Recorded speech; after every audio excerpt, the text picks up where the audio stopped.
Graça e paz, amados irmãos, da parte do nosso Senhor Jesus Cristo. Vamos dar sequência ao nosso culto de estudo bíblico doutrinário, utilizando esta ferramenta eletrônica em virtude do isolamento social imposto pelas autoridades. Nós estamos passando por momentos difíceis em nossa sociedade, na igreja, no Brasil e no mundo.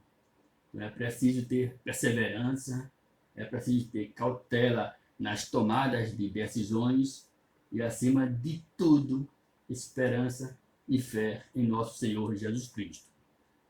Por mais difícil que seja admitir, boa parte do nosso sofrimento é inevitável e inexplicável. Por um lado, o sofrimento é inevitável simplesmente pelo fato de vivermos em um mundo caído e corrompido, no qual estamos sujeitos a enfermidades e à morte, bem como às tragédias inerentes à corrupção moral e espiritual da humanidade. Do início ao fim da nossa existência, portanto, amados irmãos, o sofrimento é uma realidade com que temos de conviver de uma forma ou de outra. Veja bem, segundo a Bíblia, existem duas formas de viver. E mais comum é viver por vistas, baseado em nossa vida no que vemos. Este é o modo do empirismo. A outra forma, muito menos comum, é viver pela fé, baseado na vida principal e definitivamente naquilo que não conseguimos ver. Esta é a forma cristã.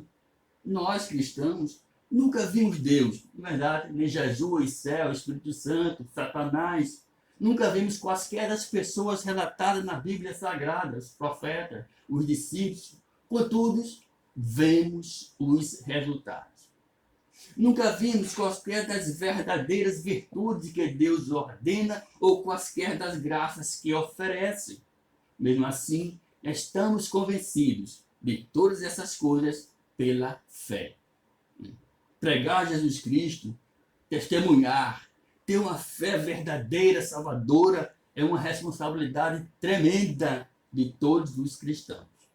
Então, a mensagem completa da salvação deverá ser pregada e testemunhada por toda a Igreja de Cristo. Nós fundamentamos nossa vida terrena e nosso destino eterno em coisas que nunca vimos. Este é o modo que o povo de Deus tem sempre vivido, pela fé. A Bíblia fala que o justo viverá por fé. Então, esta é a vida que agrada a Deus. Vamos abrir nossas Bíblias na carta aos Hebreus, capítulo 10. Vamos ver dos versos 38 ao 39. Diz assim a palavra de Deus. Hebreus 10, 38, 39.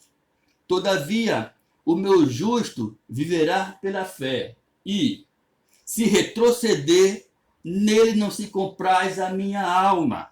Nós, porém, não somos os que retrocedem para a perdição. Somos, entretanto, da fé para a conservação da alma. Veja que bonito. Os que são justos aos olhos de Deus são homens e mulheres de fé. Aqueles que vivem pela fé e morrem na fé, certamente entrarão na salvação que Cristo já lhes assegurou. Contudo, para os que recuam, os que se afastam do favor de Deus, não há para onde ir, exceto a destruição e sem fim. É pela fé que subimos mais altos. É pela fé que sobrepujamos todos os obstáculos da presente vida, todas as suas dores e misérias. É pela fé que descobrimos um lugar tranquilo em meio às tormentas e tumultos. Não podemos viver de outra forma, queridos irmãos, senão pela fé. O oposto da apostasia é a fé. É a fé que agrada a Deus. O indivíduo que se afasta do conhecimento do Evangelho e da fé será culpado de apostasia. Não nos encontramos nessa categoria. Estamos entre aqueles que creem e continuam crendo. Prosseguimos cada vez mais na vida de fé e ao final entraremos como almas salvas na eternidade. Poderia perguntar como está a fé da igreja hoje? Como está a sua fé em meio a tantas provações e dificuldades? É o que nós vamos ver hoje na pergunta de número 86 do breve catecismo de Westminster, que pergunta: o que é fé em Jesus Cristo? Veja a resposta. Fé em Jesus Cristo é uma graça salvadora, pela qual o recebemos e confiamos só nele para a salvação, como ele nos é oferecido no Evangelho. Então, ela é chamada de graça salvadora porque é uma dádiva de Deus e é dada ao pecador sem que seja por causa de qualquer mérito ou valor que o pecador tenha. Observe que Cristo é o principal objeto da fé salvadora. Interessante a passagem de Atos dos Apóstolos, de Pedro e Silas estavam encarcerados na prisão em Filipos. A igreja orava sem cessar. E de repente as portas do cárcere se abrem. E Paulo e Silas, mais presos ali, reclusos, estão com as portas abertas. O carcereiro vendo aquela cena, sem poder fazer nada, pegou sua espada e queria suicidar. E Paulo grita: não faça isso. Veja a pergunta do carcereiro: que farei para ser salvo? Qual foi a resposta de Paulo? Crê no Senhor Jesus e será salvo tu e tua casa. Vocês perceberam que Cristo é o principal objeto da nossa fé. Observe o exemplo da fé, da conversão do carcereiro lá de Filipos. Atos dos Apóstolos, capítulo 16. Vamos observar, fazer a leitura dos versos 27 ao 34. Vejamos. O carcereiro despertou do sono e, vendo abertas as portas do cárcere, puxando da espada, ia suicidar-se, supondo que os presos tivessem fugido. Mas Paulo bradou em alta voz: não te faças nenhum mal, que todos aqui estamos. Então o carcereiro, tendo pedido uma luz, entrou precipitadamente e, trêmulo, prostrou-se diante de Paulo e Silas. Depois, trazendo-o para fora, disse: senhores, que devo fazer para ser salvo? Responderam-lhe: crer no Senhor Jesus e será salvo tu e a tua casa. E lhe pregaram a palavra de Deus e a todos os de sua casa. Continua. Naquela mesma hora da noite, cuidando deles, lavou-lhes os vergões dos açoites. A seguir, foi ele batizado e todos os seus. Então, levando-os para a sua própria casa, lhes pôs a mesa. E com todos os seus, manifestava grande alegria por terem crido em Deus. Quer dizer, a pessoa que vai a Cristo precisa confiar só nele, porque a Bíblia o revela como o único fundamento em que se pode descansar, depositando em Jesus Cristo toda a nossa confiança.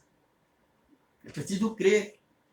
Outro ponto que podemos observar é na confissão de fé de Westminster, no capítulo 14, trata da fé salvífica. Veja o que aqui diz a seção de número 1. A graça da fé, por meio da qual os eleitos são capacitados a crer para a salvação de suas almas.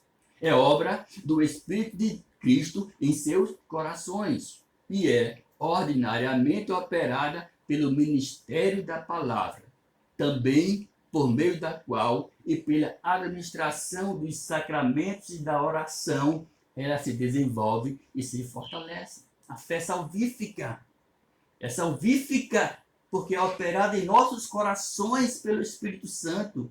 É operada por meio da palavra de Deus e é fortalecida pelo uso dos sacramentos, o batismo e a Santa Ceia. Observe que o carcereiro foi batizado e todos os seus, a sua casa foi salva. Então, a salvação inclui 3 bênçãos: o livramento da maldição da lei, o livramento do domínio do pecado e a bênção feliz do céu. O que aconteceu com esse carcereiro. Interessante que nem todos os crentes têm a mesma medida de fé, né? Alguns têm pouca fé e outros têm uma fé forte. Vou citar aqui 2 textos, fazer um paralelo entre uma pequena fé e uma fé robusta. Veja só a fé de Pedro, Mateus 14:31. E prontamente Jesus, estendendo a mão, tomou e lhe disse: homem de pequena fé, por que duvidaste? Veja que Jesus tratou Pedro com pequena fé. Vamos ver essa passagem interessante? Mateus 14:31. Mateus 14. Vejamos. Quando Jesus anda por sobre o mar, as pessoas pensavam que era um fantasma. Veja só. 14, do 25. Na 4ª vigília da noite, foi Jesus ter com eles, andando por sobre o mar. E os discípulos, ao verem andando sobre as águas, ficaram aterrados e exclamaram: é um fantasma? E tomados de medo, gritaram. Mas Jesus imediatamente lhes disse: tende bom ânimo, sou eu, não temais. Respondendo-lhe Pedro disse: se és tu, Senhor, manda-me ir ter contigo por sobre as águas. Veja, desafio. E ele foi para as águas. Vem, Pedro. Descendo do barco, andou por sobre as águas e foi ter com Jesus. Reparando, porém, na força do vento forte, teve medo e, começando a submergir, gritou: salva-me, Senhor. E prontamente Jesus, estendendo a mão, tomou-lhe e disse: homem de pequena fé, por que duvidaste de mim? Teve medo, tirou os olhos de Jesus. Nós não podemos tirar os olhos de Jesus. Nossa fé vai se enfraquecer, vai gerar dúvida. Quer dizer, a dúvida havia penetrado no coração de Pedro. Por um instante, ele desviou de Jesus os seus olhos. Isto é, deixou de repousar os olhos de sua fé no Mestre, no nosso sustentador, no nosso arquiteto do universo. Agora, veja outro exemplo de uma fé robusta. Veja só Romanos, capítulo 4, que trata Abraão justificado pela fé. Veja só, a partir do verso 16. Romanos 4, a partir do verso 16. Essa é a razão, porque provém da fé, para que seja segundo a graça, a fim de que seja firme a promessa para toda a descendência, não somente ao que está no regime da lei, mas também ao que é da fé que teve Abraão. Porque Abraão é pai de todos nós, como está escrito, por pai de muitas nações te constituí. Perante aquele o qual creu, o Deus que vivifica os mortos e chama à existência as coisas que não existem. Abraão, esperando contra a esperança, creu, para vir a ser pai de muitas nações, segundo lhe fora dito, assim será a tua descendência. E sem enfraquecer na fé, embora levasse em conta o seu próprio corpo amortecido, sendo já de 100 anos e a idade avançada de Sara, não duvidou por incredulidade da promessa de Deus, mas pela fé se fortaleceu, dando glória a Deus, estando plenamente convicto de que ele era poderoso para cumprir o que prometeu. Observe isso aqui, o caráter da fé de Abraão é notável. Ele creu na esperança. Esperança significa a expectativa de algo desejável. A esperança concretizou-se de modo que, por meio de seu filho Isaque, Abraão veio a ser o pai de muitas nações. Entendemos que, de pouca fé como de fé forte, tem o suficiente para chegar à glória, se for uma fé verdadeira, uma fé salvadora. Então, pregar Jesus Cristo, testemunhar, ter fé, é uma responsabilidade tremenda de todo cristão. Vamos concluir na segunda carta de Paulo aos Coríntios, capítulo 5, verso 17. Veja só o que Paulo diz aos Coríntios. E assim, se alguém está em Cristo, é nova criatura. As coisas antigas já passaram, eis que se fizeram novas. Lindo esse texto. Está em Cristo denota ser parte do corpo de Cristo. E Cristo realiza uma transformação radical na vida do crente. A vida em Cristo é uma fonte constante de alegrias e bênçãos diárias. O corpo do cristão fornece pronto apoio e ajuda, e a autossegurança e confiança em Jesus Cristo comprovam sua serenidade genuína. Amém, amada igreja? Que a nossa igreja, que a igreja de Cristo, possa estar fortalecida nesses dois ensinamentos. A pergunta 86 do breve catecismo, o que é fé em Jesus Cristo? E no capítulo 14 da Confissão de Fé de Westminster, da fé salvífica. Que a igreja seja fortalecida, esteja munida de uma fé salvadora, de uma fé robusta como a fé de Abraão, para conseguir ultrapassar todas essas transformações, essas atribulações, aflições diárias que envolvem a Igreja de Cristo, bem como toda a humanidade. Amém? Vamos orar em nome de Cristo Jesus. Pai querido, Pai amado, nós te agradecemos pelas maravilhas que tem feito em nossa vida.